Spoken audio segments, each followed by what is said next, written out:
사실 이제 가이드라인에서 가르치고 있는 거는 굉장히 엄격한 가이드라인을 가르치고 있어요. 근데 그걸 현실적으로 특히 이제 외래만 보는 입장에서 그걸 적용하는 게 사실은 쉽지는 않은 것 같아요. 저도 그런 느낌을 갖습니다. 지금 말씀드린 건 이제 파록시스말 AFib을 말씀드렸고요. 그래서 이걸 정리하게 되면은 파록시스말 AFib에서 증상이 없으면은 두고 보내는 거예요. 아무 약도 쓰지 말고 그냥 그 엔티코아귤레이션은 논외입니다. 엔티코아귤레이션은 뭐에 상관없이 체베스카스가 높으면 무조건 쓰는 것이고 그거 다음에 심방세동 자체 치료는 증상이 없으면은 경과 관찰만 하는 거예요. 그러니까 심방세동 아까 말씀드렸지만 증상을 굉장히 중요하게 생각을 하고 있어요.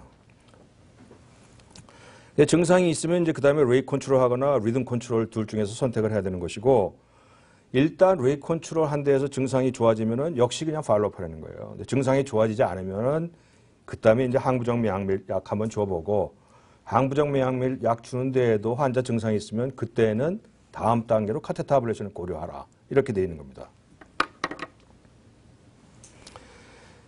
그다음에 이제 persistent atrial fibrillation 일주일 지난 거죠. 사실은 우리가 보는 환자의 거의 대부분 persistent atrial fibrillation, persistent 아니면 long lasting persistent atrial fibrillation 거의 대부분이에요. 왜냐하면은 아까 제가 퍼머넌트 AFib에 대해서 말씀드렸잖아요. 퍼머넌트 AFib은 의사하고 환자 사이에서 이제 그냥 심방세동 평생 가지고 갑시다. 이렇게 하는 순간에 이게 퍼머넌트가 되는 거거든요. 근데 퍼머넌트의 정의가 어떻게 되어 있냐면요. 퍼머넌트로 갔다가 환자나 의사가 마음이 바뀌었어요. 아니면 새로운 치료 방법이 개발됐어요. 그러면은 선생님 이제 한번 리듬 컨트롤 해봅시다. 따고 마음을 바꾸잖아요. 그러면 그때는 퍼머넌트가 롱 레스팅 퍼시스턴트 바뀌는 거예요, 이게. 이 정의 자체가 이렇게 왔다 갔다 해요. 그래서 우리가 보는 대부분의 환자들은 퍼시스턴트 AFib예요. 특히 오래된 사람들은 롱 레스팅 퍼시스턴트예요. 그래서 이런 퍼시스턴트 AFib 환자에서도 어떻게 치료하느냐 일단 레이트 컨트롤입니다. 레이트 컨트롤. 베타 블로커, 칼슘 채널 블로커 하고 증상이 좋아지면은 팔로우해요. 그러니까 심방세동이라는 병만큼 우리 심방세동을 평가할 때는 심전도를 놓고 평가하는 게 아니에요. 심방세동 치료하는데 심방세동이 나온다 가지고 평가하는 게 아니고 심방세동이 나오건 말건 환자 증상이 어떠세요 물어보고 증상을 가지고 평가하라는 거예요. 굉장히 우습죠. 근데 이게 왜 그러냐면은 이 근본은 뭐냐면 심방세동을 우리가 의사들이 막 고민을 하고 온갖 치료를 다 해서 정상으로 돌려놔도 쉽게 얘기하면은 그렇게 믿지 못하겠다는 거예요. 그래서 그러는 거예요. 그래서 환자가 증상이 없으면은 그냥 증상 없으면은 그냥 스트로크 프리벤션이나 하면서 지내는 게 옳다라고 하는 게 일반적인 현재의 컨센서스입니다. 물론 여기에는 이 적극적인 의사들도 있어요. 적극적인 의사들은 어떻게든지 그런 사람들을 아블레이션 하거나 온갖 방법을 동원해가지고 정상으로 만들려는 노력을 갖다 계속 하고 있는 거죠. 근데 불행히도 현재까지 나와 있는 근거는 그렇게 열심히 죽도록 사이너스 리듬을 만들어도 그게 그 사람을 오래 살린다 하는 근거가 아직 미약한 거예요. 그래서 그렇습니다. 근데 만일 앞으로 연구에서 죽도록 사이너스를 만들었더니 더 오래 살고 더 건강하고 스트로크도 덜 생기고 한다는 연구 결과가 나오면은 그때는 바뀔 겁니다. 근데 지금은 아니에요. 지금은 그런 근거가 없어요. 그래서 지속성 심방세동에 치료할 것은 레이트 컨트롤이 우선이고 증상이 좋아지면 그대로 가는 겁니다. 증상이 좋아지지 않으면 리듬 컨트롤로 가고 그때도 약 써보고 약 가지고 안 들으면은 그때 전구도제. 이때 약을 먹고 좋아지나 안 좋아지나가 심방세동의 발생이 아니라 역시 증상이라는 점을 갖다 꼭 기억을 해두세요. 환자의 증상이 중요하다. 그래서 이렇게 가는 것이고요. 그래서 심방세동의 치료 원칙을 정리한다면은 증상이 제일 중요해요. 증상. 근데 이 증상이라고 그러는데 여러분들 아마 선생님들도 심방세동을 보실 텐데 심방세동 환자에서 증상을 물어보면요. 그 증상이 명확치를 않아요. 그런 연구 결과도 있어요. 증상이 없는 사람, 나 증상 좋아졌어 하는 사람들 검사해봤더니 심방세동이 있다는 거예요. 심방세동이 있는데도 나는 증상이 좋아졌다 그러는 거예요. 그리고 또 반대로 나는 안 좋아졌어 하는데도 어떤 사람 보니까 심방세동이 없더라는 거예요. 그러니까 참 이 심방세동이라는 병 자체가 상당히 애매모호한 영역이에요, 아직요. 네, 그래서 이걸 아시고요. 그래서 현재로서는 증상을 굉장히 중요하게 여기고 있다. 우리가 객관적으로 보는 자료보다도 어떤 면에서는 증상을 더 중요하게 생각하고 있다. 그 이유는 눈에 보이는 신방세동을 잡아가지고 끝까지 쫓아가서 신방세동을 한 마리로 때려잡는 게 사람을 갖다가 좋게 한다는 근거가 없기 때문에 그런 겁니다. 신방세동의 치료의 일반적인 현재 방향은 어떻게 되어 있냐면은 정상으로 돌릴 수 있는 사람은 돌리려 노력한다요. 이걸 끝까지 쫓아가서 돌리려는 게 아니고 좀 돌아올 수 있을 만한 사람들. 그러니까 쉽게 얘기하면은 저 같은 경우에는 이것도 이제 의사마다 폴리시가 다를 거예요. 그러면 누구를 정상으로 아블레이션 약을 주거나 샥을 주거나 아블레이션 하거나 하면서 돌리고 어떤 사람은 그냥 신방세동 가지고 삽시다라고 판단하냐면은 저 같은 경우는 그렇게 합니다. 생긴 지가 얼마 안 된 사람들. 그러니까 돌리려고 노력을 해가지고 쉽게 잘 돌아올 수 있을 만한 사람을 저는 선택을 해요. 그런 사람들은 돌리려고 애를 써요. 근데 좀 시간이 오래가 있고 우리가 이제 경험상으로 좀 알기는 그게 뭐 100%는 아니지만 막 돌리기 어렵고 오래돼가지고 좌심방도 커져 있고 뭐 이런저런 변화가 연세도 많은 분들 또 그거 하면서 위험성도 있는 분들을 해서 돌아와가지고 그게 잘 유지될 수 있는 가능성이 그렇게 많지 않아요. 그러니까 저 같은 경우에는 좀 히스토리상으로 생긴 지 얼마 안 되고 그 다음에 초음파 봤더니 좌심방도 그렇게 커져 있지 않고 또 증상은 심하고 대개 이런 분들은 아블레이션 쪽을 권합니다. 그렇게 해서 가고 그렇지 않고 히스토리 물어봤더니 뭐 한 5년 됐어요. 한 10년 됐어요. 이런 사람들 좌심방도 됐다 커져 있고 돌리기 어려워요. 돌리기도 어렵고 돌리려고 애를 무지개 써봐야 기껏 돌려놓으면은 한 달 있다가 아니면 일주일 있다가 재발하거든요. 그런 일이 되풀이되기 때문에 그런 경우에까지 꼭 해야 되겠는가 하는 거에는 사실은 그건 이제 시술하는 그 치료하는 의사마다 폴리시는 조금 차이는 있을 것 같아요. 이만희 선생님 어떻게 생각하세요? 다 말씀하시고 자꾸 뭐 동의를 구하는 거 혹시 다른 생각이 있으실까 봐. 있어요. 한 가지 뭐 대부분 메인 줄거리는 저도 똑같다고 생각합니다. 또 한 가지 생각할 것은 추가적으로 말씀드린다면 저희 약물 치료라는 거를 지금 특히나 페록시스마하고 펄시스턴트 같은 경우에 약물 치료를 얘기하는데 약물 치료도 선생님들도 뭐 많은 경험이 있으시겠지만 저희들이 교과서적으로 접한 약들 아까 특히나 제가 말씀드린 2차 약 프로퍼페논, 뭐 템모코 이런 거 갖고 1년 동안 긴 기간이 아니고 1년 정도 보면 이게 사이언스 리딩으로 만족스럽게 유지가 되는 확률이 한 60%가 채 안 된다고 이렇게 알려져 있습니다. 그러니까 그래서 약도 참 믿기가 어려워요. 믿기가 어렵고 또 한 가지는 어떤 사람이 페록시드발로 여러 선생님들한테 처음 진단이 됐으면 이 환자가 앞으로 계속 페록시드발로 그 상태로 남아있지 않거든요. 여러분 잘 아시다시피 API는 다이나믹하게 프로그레스라는 부정맥 질환이고 뭐 쉽게 얘기하면 저는 환자분한테 그렇게 얘기합니다. 제가 읽은 데이터에서는 페록시드 환자 100명을 쭉 팔로우 해보면 1년에 5%가 펄시스턴트를 자꾸 진행을 한다는 거죠. 그래서 대부분 한 5년 이상을 팔로우 해보시면 알겠지만 환자분 중에 3분의 1 내지 반 정도가 페록시멀 펄시스턴트로 넘어갑니다.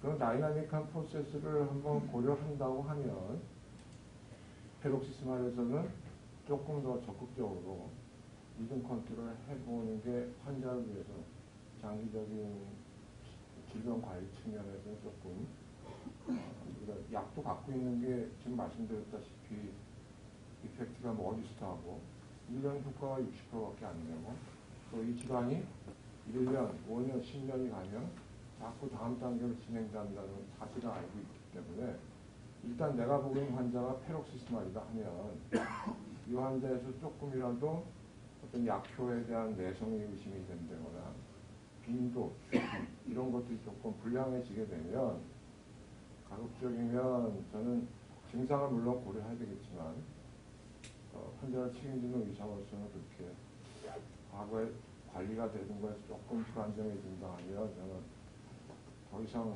크로닉으로 넘어가기 전에 한번 어블레이션을 해보시는 게 어떨까 그래서 그걸 권유를 하고 있습니다. 네.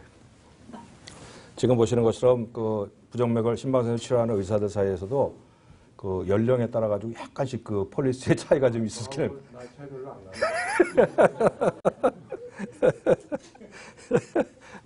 웃고자 한 얘기고요.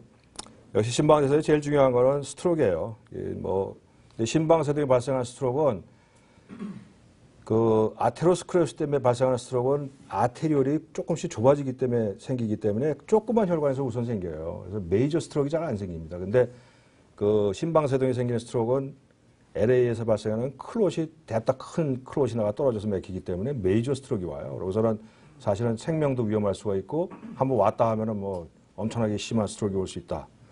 이런 걸 갖다 아셔야 되고요. 뇌졸중이 잘 걸리는 사람은 챗 베스크 스코어라고 그러는 거를 이제 소개해 드릴 거고요. 치료하는 약물은 뭐 와파린, 노악 같은 것들이에요. 그다음에 이걸 더 예방하기 위해서는 서저리도 하고 디바이스도 합니다. 전에는 챗 스코어만 가지고 했다가 이거 가지고 모자라기 때문에 지금 챗 베스크 스코어라고 그러는 걸 하고요. 여기서 C는 컨제스티브 하트 페일리어, H는 하이퍼텐전, 에이지 75세는 2점, 당뇨 1점, 옛날에 스트로크 TI가 있었으면 2점, 그다음에 여자면은 또 1점을 주고요. 뭐 이런 혈관병이 있으면은 또 1점을 주고 이런 식으로 해가지고 챗 베스크 스코어를 모든 심방세동 환자에서는 의무기로 챗 베스크가 꼭 들어가야 됩니다. 이건 아주 기본입니다. 이거는 이거 잘못하면 문제 생길 수 있어요. 의료 법적인 문제 생길 수 있습니다. 그러니까 모든 심방세동 환자는 챗 베스크 꼭 쫓도록 하십시오.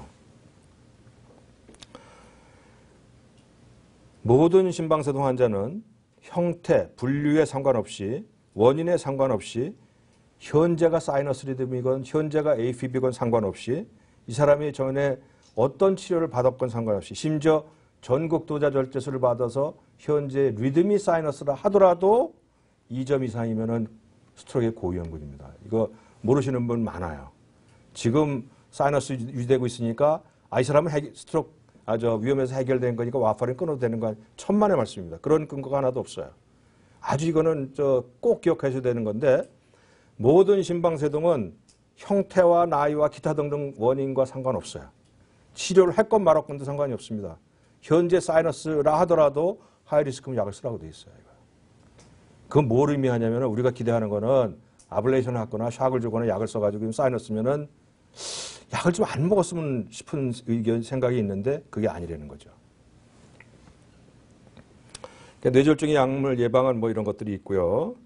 이건 넘어가겠습니다. 쭉 기존까지 있는데 그래서 결국에는 이제 와파린을 가지고 써왔죠. 역사적인 약물이죠. 이게 60, 70년인가 뭐 상당히 오래된 약물이라고 그래요.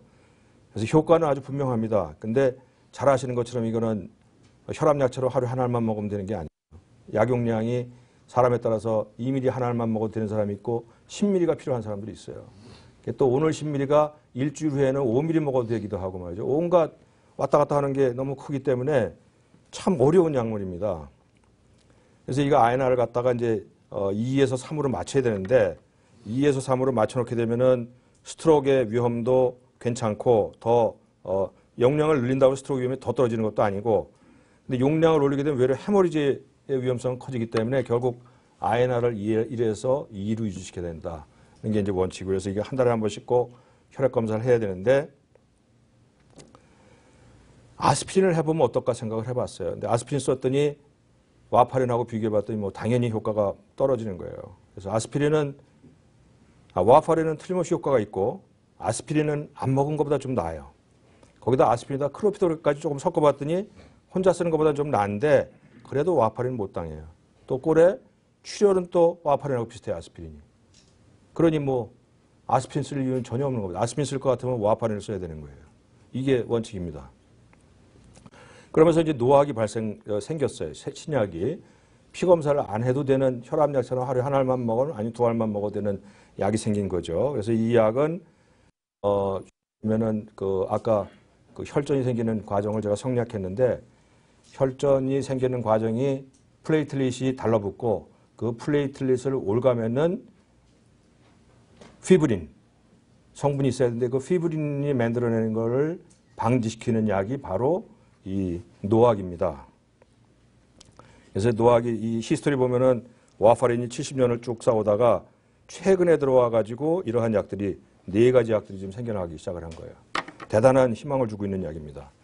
지금 말씀드리는 거는 그 약들이 가지고 있는 대규모 그 백업하는 스타디들입니다. 릴라이, 로켓 AF, 아리스토텔 같은 약을 대규모 연구 결과를 통해 가지고 이야기 가지고 있는 효과를 갖다 증명을 했어요. 더 이상의 논란은 없습니다. 이거는. 근데 노악에 대해서 출혈이 생길 수는 있는데 이 약이 다 같이 출혈 위험성은 와파린하고 비슷하거나 아니면은 적어요. 그러니까 훨씬 좋은 약입니다. 약간만 비싸서 그렇지 와파린보다 좋아요. 다만 이게 콩팥이 아프면 쓸 수가 없기 때문에 콩팥만 괜찮으면은 와파린을 쓸 이유는 없는 겁니다. 그 다음에 이제 몇 가지 제한은 있어요. 마이트랄 스테노시스가 있거나 아니면 판막을 갈아 낀 사람에서는 할 수 없이 쓰는 것이고 그렇지 않은 사람에서는 쓰는 게 좋다 하는 것이고요. 이 또 장점이 아시아 사람이 다른 나라 사람에 비해서 뇌출혈의 위험성이 커요. 약을 쓰건 말건. 근데 약을 쓰면 와파린을 쓰면 그 위험은 더 커집니다. 근데 반면에 노악을 썼더니만 서양 사람에 비해서 그 위험성이 줄어든다는 거죠. 그래서 결국 쉽게 얘기하면 얘기는 뭔 의미냐면은 이 노악은 동양인한테 특히 최적화된 약이다. 라고 얘기를 할 수가 있어요. 예. 그래서 출혈 부작용, 효과는 와파린보다 좋거나 같고 출혈은 적고 동양인 더 좋고 다만 콩팥 기능이 떨어지면 못 쓴다 하는 이걸로 정리할 수 있고요. 그 다음에 이제 이 리듬을 정상으로 돌리고자 하는 항부정맥 약제를 쓰는데 항부정맥 약제는 효과가 불확실해요. 이게 기분 좋으면 돌아오기도 하고 또 아무리 써도 안 돌아오기도 하고 또 지금 안 돌아오고 한 달 있다 돌아오기도 하고 아주 효과를 예측하기가 불가능하고 반면에 DC 카디오 버전은 샥 주는 순간에 돌아오니까요. 좋아요. 근데 돌아와서 재발할 수가 있어요. 결국 항부정맥 약제를 써야 되는 일이 있고 카테터 아블레이션은 하는 순간에 돌아오거나 거의 하는 순간 아니면 곧 돌아오기 때문에 명백하긴 한데 재발이 많아요. 재발이 많고 시술이 인베이시브 프로세스 좀 위험할 수가 있어요. 외과적 수술도 하는 방법이 있고요. 그래서 이런 것들이 있고 다 넘어가겠습니다. 시간 문제 때문에. 다만 이제 요것만 좀 말씀드릴게요. 이 캐스트라엘이라고 그래가지고 일반 다른 병은 없는 심방세동만 있는 사람에서는 아까 말씀하신 프로파페논이나 플리케나이드나 아메도나 이런 약물들을 쓸만해요. 그 약물들이 특별하게 더 위험하지는 않아요. 근데 스트럭처럴 하트 디스 가지고 그러니까 하트거나 다른 특별한 심장병, MI를 앓는 사람이거나 이런 사람한테서는 항부정맥 약제를 쓰면은 그 약이 독입니다. 사람을 더 죽여요. 그래서 이런 병이 있는 사람에서는 구조적인 심질환이 있는 사람에서는 항부정맥 약제를 심방세동의 재발을 억제할 목적으로 쓰는 것은 위험해요. 쓰지 말아야 됩니다. 장기간 투여는요. 그 다음에 요건 이제 이것도 그렇게 오래전에 나온 연구는 아닌데 옛날에는 심방세동 환자가 오면 디곡신을 많이 썼었어요. 디곡신을 쓰면은 대개 디곡신을 쓰게 되면 심방세동 오게 되면 디곡신 쓰고 입원하면 그 다음날 딱 돌아지거든요. 그러면은 다 어떻게 생각해? 역시 내가 치료를 잘하는구나 라고 했는데 파록시스말 AFib 환자는 치료를 안 하고 그냥 놔둬도 하루 안에 절반이 스폰테니스 컨버전이 돼요. 그걸 갖다가 내가 디곡신을 줘서 좋아지게 만들었다라고 착각을 할 수가 있는 겁니다. 근데 이 디곡신을 가지고 장기간 줬더니 안 준 사람보다 나쁘다는 거예요. 더 죽인다는 거죠. 그래서 지금은 레이트 컨트롤 목적으로 디곡신을 장기간 쓰는 것은 좋지 않습니다. 쓰지 마셔야 돼요. 이건요. 예. 그 다음이 이제 앞으로 한 10분 정도에 걸쳐 가지고 현재 여러분들이 계속 관심을 많이 가지고 계시는 카테터 아블레이션이 도대체 무엇이냐, 카테터 아블레이션이 가지고 있는 위치는 어떤 것이고 이런 걸 갖다가 여러분들한테 소개를 해드리겠습니다. 이 소개는 실제 이 시술을 많이 하시고 제가 굉장히 존경하고 있는 이만윤 교수님께 제가 부탁을 드리겠습니다. 이거를 이걸로 그냥 이건 가지고 녹화해야 되니까 여기다 좀 두세요. 잘 들고 가세요. 이거 내리면 되는 거죠? 예, 말씀하시죠. 저는 노태 선생님보다 제가 4살 아래입니다. 그리고 조금 젊다는 이유로 여튼 이렇게 시술을 노태 선생님보다 제가 잘은 못하는데 조금 경험을 하고 있어서 이거 말씀을 드리려고 해서 말씀드리는데 저희 나라에 저보다 훨씬 경험이 많은 분들이 많은데 일단은 심방세동은 노태 선생님이 좋은 말씀 많이 하셨지만 우리가 아직까지는 리듬 컨트롤을 안심하고 믿음을 갖고 유지할 만한 방법이 없어요. 그래서 일단은 약으로 안 되다 보니까 이제 우리가 고주파 도자 절제술이라는 그런 물리적인 치료적인 치료 목적을 위해서 사용을 하게 되는데요. 여기 지금 뭐 ectopic focus, 그 다음에 single circuit reentry, 그 다음에 multiple wave reentry 이런 여러 가지 기전들이 많이 나와 있죠. 근데 이거는 아직도 논란이 되고 있고, 또 우리가 실제로 시술을 지금 하고 있는 내 환자가 지금 심방세동인데 그 환자에서 이 세 가지 중에 어떤 기전을 이 환자가 지금 APB 언더라인 메커니즘으로 갖고 있는지 저희들이 알 방법이 없습니다. 시술을 실제로 들어가도. 그래서 참 동물적인 뭐 익스페리멘털 데이터에서 이렇게 뭐 여러 가지 패소피지올로기가 설명이 되고 있지만 실제로는 저희들이 RF 어블레이션을 실제로 들어가서 EP 필드에서 다이렉트하게 환자 좌심방, 우심방에서 멀티 일렉트로드에서 아주 복잡한 신호를 얻는다 하더라도 이 환자가 어떤 메커니즘을 지금 언더라인을 갖고 있는지 잘 모릅니다. 단 저희들이 얘기할 때 그 1996년도인가요? 지금부터 한 20여 년 전에 프랑스의 그 보르도 대학에 있는 닥터 하세기어라는 분이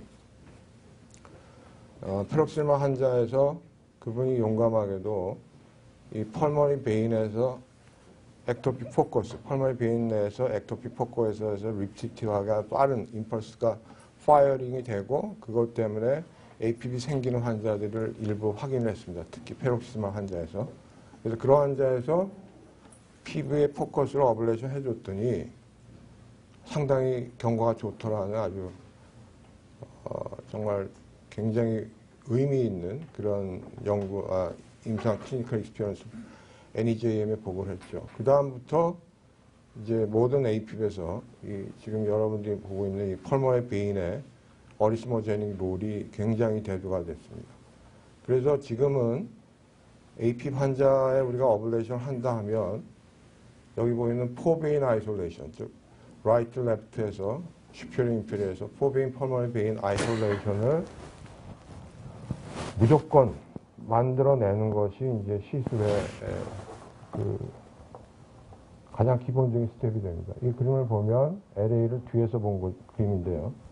왼쪽이 지금 레프트 슈페리어, 레프트 인페리어 펄머리 베인이고 오른쪽이 아마 라이트 슈페리어 인페리어 펄머리 베인일 텐데 이 펄머리 베인하고 LA가 연결이 되는 엔트룸을 갖다 이렇게 엔서클링하는 어블레이션 리전을 이렇게 포인트로 연결을 해서 펄머리 베인에서 파이링 되는 임펄스가 LA 내로 페니트레이션이 불가능하게끔 포베인을 갖다 일렉트리컬하게 아이솔레이션 시키는 것이 이제 RF 카테터 어블레이션의 가장 기본적인 프로시저럴 스텝, 퍼스트 스텝이 되겠습니다.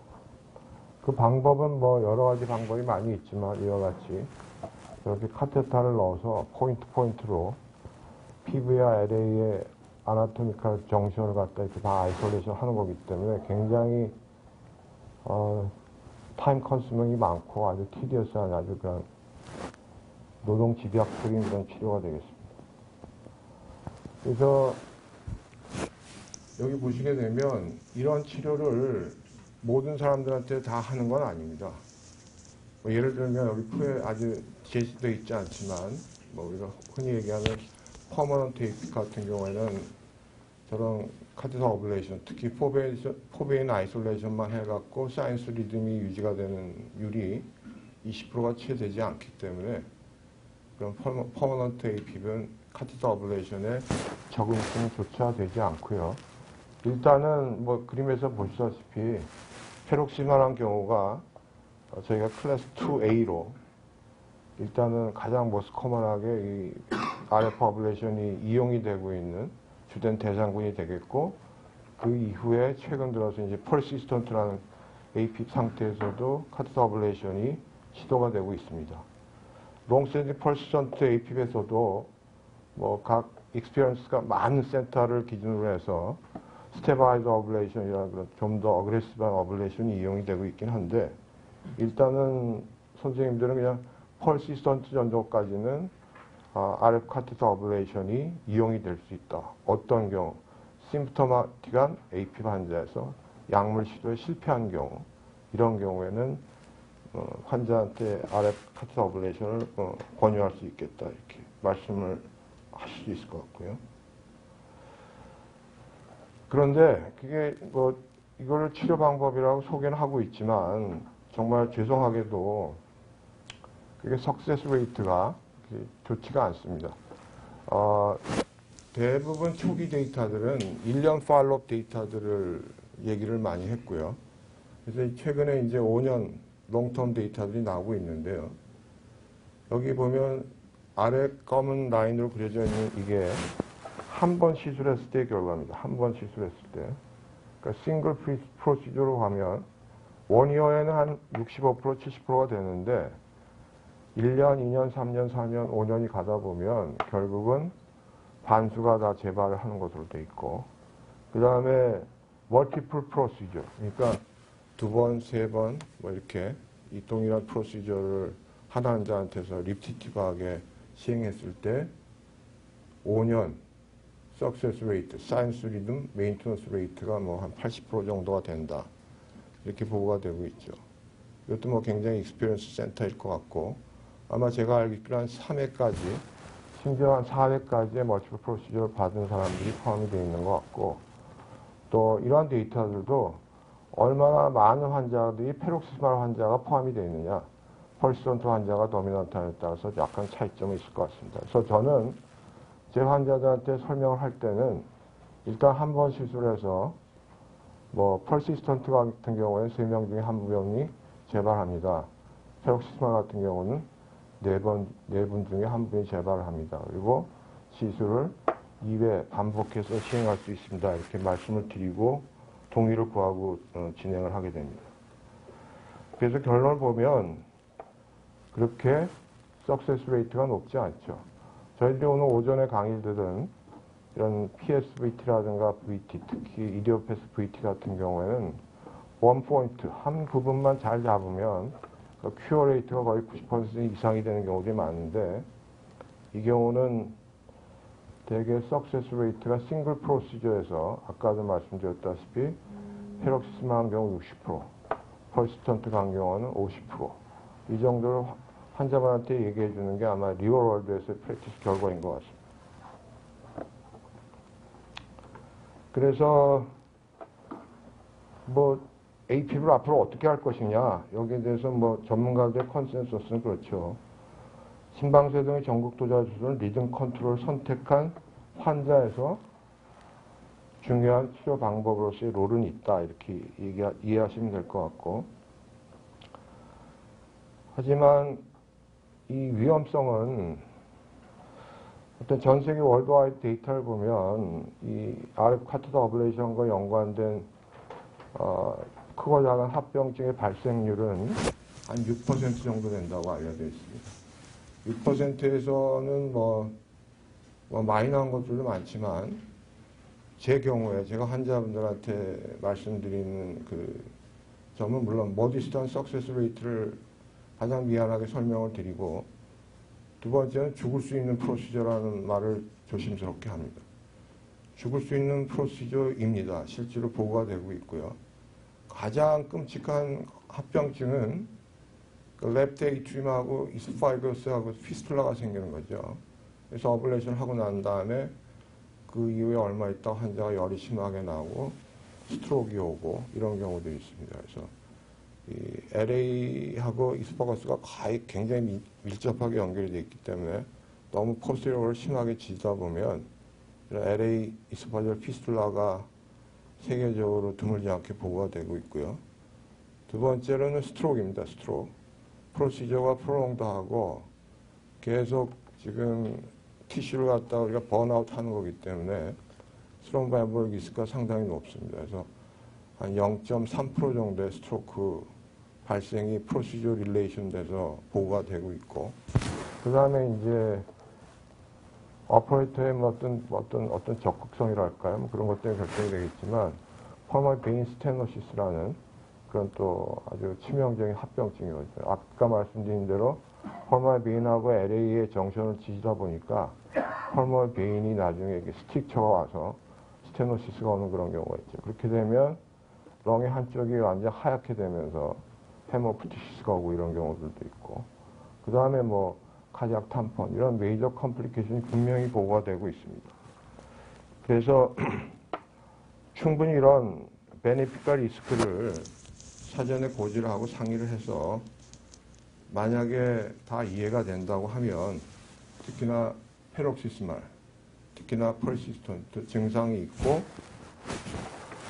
약물 치료에 실패한 경우에는 뭐 그 다음 단계로 당연히 고려가 돼야 될 것 같습니다. 그다음에 아까 노태 선생님 말씀하셨지만 지금도 논란이 굉장히 많습니다. 나는 어블레이션을 해서 사이스 리듬이 잘 유지가 되고 있다. 그래서 항응고제를 끊고 싶다는 그런 의사들도 의혹을 갖고 환자분들 그런 걸 요구하는 경우들이 많이 있는데 굉장히 컨트로버셜한 문제가 있습니다. 근데 요새 뭐 적극적인 의사들은 1년 정도 팔로우를 해서 사이스 리듬이 잘 유지가 된다 하면 조심스럽게 뭐 끊을 수도 있다 이런 얘기를 보고하는 분들도 있는데요. 대개 저희들이 프로시저가 잘 되면 3개월 이후에 항부정맥제는 끊는 경우들이 왕왕 있습니다. 상당 부분 끊는데 잘 됐다고 하면. 저 같은 경우는 뭐 항응고제는 1년 이상 계속 유지를 하고 있습니다.